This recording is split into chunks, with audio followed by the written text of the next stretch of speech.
I'm playing Minecraft! Oh fuck no! How many chapters is there? No. Hold on. How many chapters are there? Plankton, get out of me, urethra! Your urethra smells Let me terrible, try. crabs. Could I climb in there? No, Patrick, stay out of me, urethra! So if it's too long, just look at the first chapter. That's it. If it's too long. Oh god.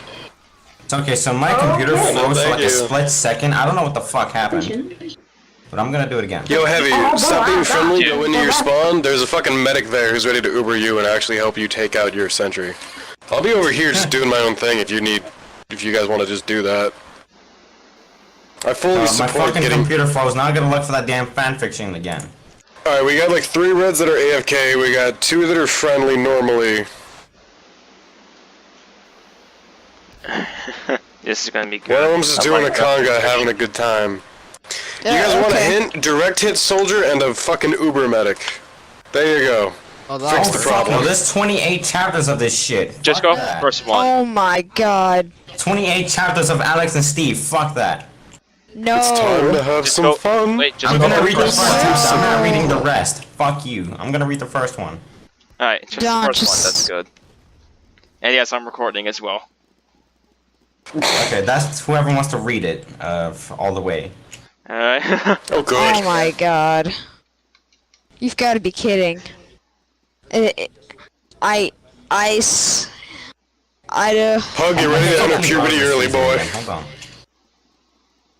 This You kind of think he's stories gonna make read it? boys into men. I mean, I don't... Alright, that's the funny thing, is that I don't really need to clarify which pug I'm talking to since, well, get ready for your first experience with porn. Hey guys, my, don't forget, my bet earlier is still I need going. to refresh my browser again. My browser keeps fucking freezing. My bet earlier is still going. Whoever's balls drop first gets a free hat. Dude, Giftcard, I think your computer doesn't want you to do it. Wow. Okay, Yeah. I finally refreshed. Okay, I'm gonna read it. Steve spawns in the new world he generated. What the fuck am I Taking, lagging? he taking this deep breath of air. Okay. Just out of nowhere. Getting ready to conquer it and make it his. Some fucking random guy just comes in with unbridled rage. Is that Broly? Hold on. Okay. Okay, let me calm down. Alright. Steve spawns in a new world he generated. He takes in a deep breath of air, getting ready to conquer it and make it his. Although Steve was moderately new, he was familiar with the game and he knew his way around different situations. He was excited so he could build a house, mine, fight monsters, collect food, eat food. But there was something different about this world. Like a presence of some sort, making itself known. It has always been 1.8.1 when he loaded the world. He hasn't updated it either. He knew there was something eerily quirky about the world that was distinguishably from other ones. Steve shrugs it off for now and goes on to find sheep he could use for a bed before he began anything else. Fuck you, Steve Niggles! snuggles in his wool bed in a makeshift hut. He built some wooden planks and a door. He built off Oh, the dang. next day and made it into a full house. Oh. His house would be in an opening clearing with surrounding I'll mountains, leave those. hills, and forest around it. I'm From sorry, then on, Spy. he'd just expand it or add anything necessary, such as windows, paintings, etc. What is that? Thanks. The feeling of the eerie presence is here again. Herobrine? Steve says, drawing his stone sword closer to his bed. He was expecting a deep, low growl, and then have him pop in his face before he ascended to his permanent death. Like all of the like all of the worlds Steve has made that involve survival. They weren't on survival. He liked the concept of having the world go to waste if he didn't live properly, making him more meticulous, skilled, and aware that one with the ability to come back to life whenever they want. Steve stayed up most of the night, the sensation of a presence inducing insomnia. This isn't normal, he says to himself. He has to sleep. but he simply cannot do that. There's too much going on in his mind. After what seemed like an eternity of unrest and tossing and turning, he finally turned in. Fell asleep. Steve wakes up, a bit groggy from not having slept like he should have. Good morning, world! He gets up and stretches. The doors to a beautiful sunrise, while chopping down trees and making a big pie out of it, revising his plans for today. Throughout the day, as he tilled the soil to farm, built the floor and the walls of this house, crafted his tools, and lit up his house at night. The sensation was making him curious. What is in this world that is so much different that makes me feel as if I'm going to explode if I don't find out? Steve thinks to himself. He feels as if he can find out soon, but not any time today. Steve calls it a day as he crafts some bread for dinner and cooks up a pork chop. He hunted a few pigs this morning, plopping in bed. He goes yet Yo, skip to the part where he fucks a cow. Not knowing what the mysterious sense could mean. Steve wakes up the next day, feeling fully rested, filled with the urge to explore. He grabbed his iron tools, iron sword, some bread and pork chops, torches, a half stack of cobblestone, and a leather cap. He set out to adventure the unknown lands in front of him, taking what little he had. Steve sighs. His sensation of curiosity is just something he's going to have to deal with. After a morning and afternoon of exploring the world northwards, he went through the forest of oak and birch, a mountain and large river. He sighs loudly, turning around to go home. Steve stops and turns around, seeing a roof tip in the horizon. What is that? He asks himself. Steve realizes what he was seeing. Is that a village? Steve grins and runs towards the roofed object. Steve climbs over the hill to overlook an entire village. It wasn't big, but it had its own iron golem patrolling the streets, grinning with glee as the sun sets at the mountain on the other side of the village. He runs back to his home as fast as he can so he can collect his trading supplies. Tomorrow's going to be great, he says, running to his home. The next day, Steve grabs whatever he could take that the villagers could have wanted: paper, sticks, sugar, wheat. Steve arrives at the same hill overlooking the entire village, running down to it in his impatient happiness. Steve sees a small collection of villagers and attends over at what seems to be the central part of the town, surrounding what looked to be the central well. Peddlers quickly barraged Steve with trade offers, most of those Steve engaged in and quickly dismissed as he moves from one trader to another. Sounds like my ex. Steve sees another trade group surrounding someone that isn't a villager. Most of the villager traders had left Steve already, all crowding around the other person. Steve slowly walks to him, putting away his traded treasures. He approached a tiny crowd as one by one villagers began to disperse. Some disappointed and empty-handed, and some holding an item like a stack of books or a few emeralds. Then he sees her. That is no villager, says Steve. Steve was the last one around the whole place. With all of the villagers, I'm reading, please. With all of the villagers resuming their businesses. Hey! She turns around and sees Steve almost jumping back. Hey! Who are you? She asks him. I'm Steve. Was this seriously what he was looking for? Because there definitely was something he did not want. I'm Alex. What are you doing in my world? He says curtly. Steve looks back. No, this is my world. I made this world. What makes you think that you generated it? Alex looks back. Maybe because I did generate it? They stare at each other for a minute in resent. This is my world, and I'm not letting anyone else take that. I made this world, so I get to have it. The argument was beginning to grow as some of the villagers in the streets and the iron golem glance at them. Alex shakes her head slowly. Oh, it's mine. It's on! She stomps her foot forward. Steve squints. Bring it! You're pushing me, it's my world, so I get to take it. I was the first. Actually, you didn't exist until 1.8. Shut up! She screams, causing Steve to back up a little bit. I'm saying it's my world and you need to get the fuck out! She didn't actually say that, I just said that. Anyway. We'll see who gets to have the last laugh. Steve grumbles, walking back to his home. Alright, we'll see! Alex walks back to hers. You're going down for sure.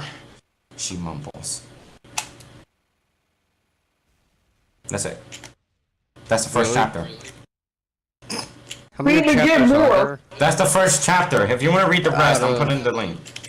Alright, well Out that of, was a like- beautiful narration. I'll probably check out the rest myself sometime down the road. Maybe make that a new series. I'm I not don't know. reading fucking 28 chapters. Hell You no. better. Yeah, no. Oh, I'm reading no. one One chapter. more. One more. Alright, fine. I'll read chapter 2. One more. Alright. Why is everyone so interested? Alright. Because I'm it's just dumb. gonna interrupt Okay. you. I'm going to read. Well, Because Steve true. just got cancer. Can I read, please? Sure. Steve Who doesn't care couldn't about believe- Minecraft? Oh my. This was someone else in this world. What made her think she had ownership to it? He generated it, so she should be the one getting out. Steve opens the door of his home, shutting it behind him as he sighs. He takes his inventory and puts it in his only large chest in his unfurnished home. Not bothering to organize. The thing he was worried about the most was what she could do. Luckily, his home wasn't close, so it took a bit of work for her to find this humble abode. The problem was he didn't know her house either. Steve was swirling with questions. What could he do about her? He has to get rid of her before she ruins the world. Steve sighs, laying in his bed, trying to fall asleep. Steve wakes up the next morning, up to feed the chickens and cow he captured yesterday, and put into his fence pen. He checked his crops from the inside through his huge window. He sighs. He knows he has to do something about her, and whatever it is, he wants to do it today. This won't be hard, he comments, smiling maliciously. He takes whatever iron he has and crafts it into a full set of armor. Steve arms his iron sword and takes a few apples, a pork chop, and a torch, just in case. Steve exits his house and gets ready to fight the hideous monster in, wait, his or her world, what the okay, her world. He practices his sword skills as he swings at leaf blocks as he passes through the forest. After reaching the mountaintop, he sits down and leans against a stone block, munching on an apple as he looks up in the sky. Steve hears a stone clicking on the mountain as it falls down, echoing volleys. Probably just a sheep, Steve tells himself, but he looks around anyways. He looks around his surroundings, trying to find whatever made that noise. Hey! Steve whirls around and picks up his iron sword. It was Alex. Ha! You found me! Steve looks at her up and down. Alex giggles and chortles a bit at Steve's attire. That's iron armor, she says. Alex was wearing diamond armor and wielding a diamond sword. So, are we fighting or would that be against your rules? Steve looks at her, standing still. Steve's hands want to mangle her, but his brain does not. She waves her hand. Hello? Steve snaps out of it. Should we be? Alex takes out a diamond axe and throws it at Steve. It hits him and dents his chest plate. He almost falls down. Fighting tough, eh? What do you expect? I want to keep my world, don't I? She looks at him. The sun sets on the western horizon, as the stars become a bit more visible in the night sky. You mean trying to get something you really can't get? Steve smirks at her. Alex picks up the axe she threw and throws it again. Steve ducks, letting the axe fly out of the mountain. The diamond clanks on the stone below. Steve looks behind him to see the axe. Smiling, Alex takes the chance and shoves him with both hands. Tipping over, Steve insidiously grabs Alex's foot, bringing her down with him. They both tumble down the mountainside until they reach the grassy bottom, where the sounds of night mobs grow louder and louder. Steve gets up just fine, but Alex was gripping her knee. A skeleton shoots and misses near Steve. A zombie comes near him, pushing him back into a creeper. The creeper detonates, getting rid of some mobs around it. A spider leaps at Steve, who hacks it quickly until it dies. Steve was getting ready to run back home as fast as possible. Wait! Alex says, gripping her knee tightly. Help! Mobs near Alex as Steve looks back at her for a few seconds. He smirks and runs away, not looking back. Wait! Come back! Steve smiles. Ha! Thanks to the mob group, she should be gone forever. The world is his now.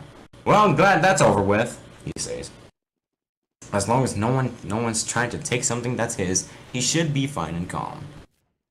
Steve stops crafting his bread for a second to muse. Maybe he doesn't need to be alone. Someone to help him around could be pretty good. No, he says out loud, finishing up the piece of bread he was working on.